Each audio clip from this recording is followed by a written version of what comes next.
Nang marinig ni Elizabeth ang bati ni Maria, biglang nagagalaw ang sanggol sa kanyang sinapupunan at siya ay napuspos ng Espiritu Santo at buong galak na sinabi, "Pinagpala ka sa mga babae at pinagpala rin ang dinadala mo sa iyong sinapupunan.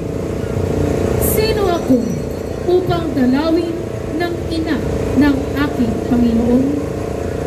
Sapagkat pagkarinig ko ng iyong bati ay naggagalaw sa tuwa ang sanggol sa aking tiyan."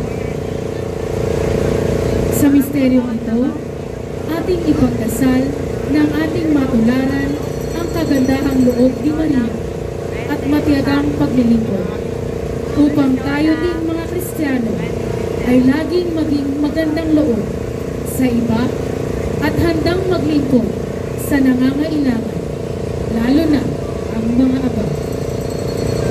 Ang tagpong ito ay sa pangangalaga ni Binibini Eugenia Mariano at pamilya. Maraming